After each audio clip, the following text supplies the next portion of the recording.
اور بچوں کی جو نشو و نما ہے اس میں صرف تعلیم نہیں بلکہ جو غیر نصابی سرگرمیاں ہیں اور خاص طور پہ سپورٹس ہیں ان کا ایک بہت زیادہ خیال رکھا جاتا تھا. تو وقت گزرنے کے ساتھ پاپولیشن بھی بڑھتی گئی اور کچھ توجہ بھی بے توجہی بھی رہی اور اس کی وجہ سے یہ ہوا کہ میرا خیال ہے کہ یونیورسٹیز کا رول جو تھا وہ بہت ہی کم ہوتا گیا سپورٹس میں. میرا خیال میں شاید غلط ہوں لیکن اس وقت کسی بھی نیشنل ٹیم میں شاید ہی کسی یونیورسٹی کا طالب علم ہو, شاید. اس کی وجہ یہ ہے کہ ہم نے جو غیر نصابی سرگرمیاں تھیں اور جو سپورٹس تھی اس کو بہت سارا نگلیکٹ کیا. اور یہ بڑی بات ہے کہ یہ جو کامیاب جوان پروگرام کے تحت یہ جو انیشیٹو آیا ہے ہائر ایجوکیشن میں, اس کے 2-3 پہلو بڑے انٹرسٹنگ ہیں, دلچسپ پہلو ہیں. ایک تو جو یہی ہے کہ مرکز ہوگا جہاں پہ اسٹوڈنٹس کی ساری نیڈز جو ہیں وہ ہوں گی اور سپورٹس پہ. لیکن مجھے جو خاص طور پہ جس چیز کا میں ذکر کرتا ہوں سپورٹس کے حوالے سے کہ وہ جو سینٹرز آف ایکسیلنس بنا رہے ہیں, یعنی کہ مختلف سپورٹس کے لیے یہ ایک ہائی ٹیک سینٹر بنا رہے ہیں جہاں پہ ان بچوں کی ٹریننگ ہوگی جو آئیڈینٹیفائی ہوتے ہیں کہ جن کا ٹیلنٹ ہے اور جو آگے بڑھ سکتے ہیں. تو یہ جو اسپیشلسٹ ادارے بنیں گے مجھے یقین ہے کہ ان میں سے آگے کئی سالوں میں نظر آئے گا کہ یونیورسٹیز جو ہیں وہ دوبارہ ایک گہوارہ بنیں گی سپورٹس کا اور وہاں پہ سے نیشنل جو چیمپئنز ہیں وہ یونیورسٹیز سے نکلیں گے. اور یہ مرکز کا کانسیپٹ بھی بہت اچھا ہے اور جس میں اسٹوڈنٹس کو ایک ہی جگہ پہ بہت ساری فیسلٹیز جو ہے وہ ہوں گی اور بہت سارے کام جو اس کے اندر ہو رہے ہیں وہ بہت ہی مناسب. ہمیں ہائر ایجوکیشن میں بہت سارے چیلنجز ہیں اور ایک بہت بڑا چیلنج ہے جس کا اس وقت عثمان ڈار صاحب کی سربراہی میں یہ جو انٹرونشن ہے اس سے ہوگا, یعنی کہ ایک ہولسٹک جو بچوں کی تربیت ہے اس میں. لیکن اور بھی چیلنجز ہیں.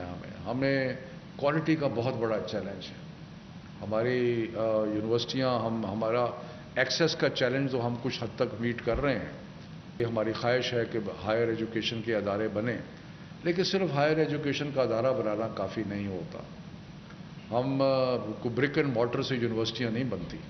یونیورسٹیاں جو بنتی ہیں وہ فیکلٹی سے بنتی ہیں. وہ جو ایک آئیڈیاز کی جو ایک انوائرمنٹ بنتی ہے اس سے یونیورسٹیز بنتی ہیں, ریسرچ سے یونیورسٹیز بنتی ہیں, غیر نصابی سرگرمیوں سے بھی یونیورسٹیز بنتی ہیں. بہت ساری چیزیں ایسی ہیں جو کہ ملا کے ایک یونیورسٹی کا ایکسپیرینس جو ہے وہ ہوتا ہے.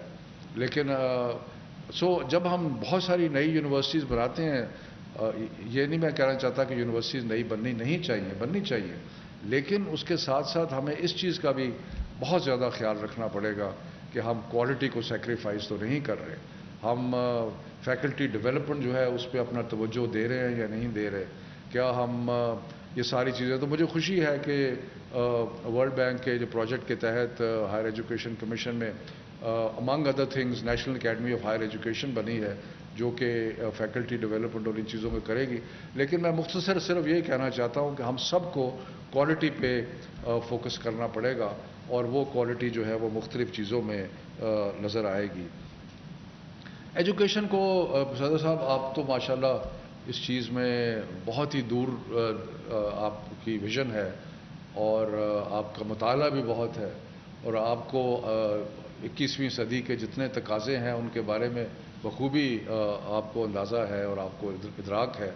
لیکن ہمیں بہت جو ایک بڑا چیلنج ہے یونیورسٹیز کو اور ہائر ایجوکیشن کمیشن, کیونکہ یہ ایک سٹینڈرڈ سیٹنگ کرتی ہے کہ ہم نے جو 21ویں صدی کی سکلز کی ریکوائرمنٹ ہے اس کو ہم نے پورا کرنا. اور وہاں پہ یہ جو ہمارا ہنرمند پاکستان کا پروگرام ہے بہت امپورٹنٹ ہے کہ 21 سینچری سکلز جو ہیں وہ ہم نے ڈیولپ کرنی ہے اپنے اسٹوڈنٹس کے اندر اور باقی لوگ. بلکہ میں آپ کو انٹرسٹنگ فیکٹ بتاؤں کہ بہت سارے جو ہمارے اسکل ڈیولپمنٹ پروگرام میں پریزیڈنٹ صاحب تشریف لائے عثمان صاحب, وہ یونیورسٹی گریجویٹس تھے لیکن ان کی امپلائبلٹی جو تھی وہ نہیں تھی. تو جب انہوں نے ہمارے انٹرنیٹ آف تھنگز اور بگ ڈیٹا اور سائبر سیکیورٹی اور ایسے شعبوں میں جب انہوں نے اپنے اسکلز کو ڈیولپ کیا تو تقریباً 85 to 90% امپلائمنٹ جو ہے وہ ہوئی.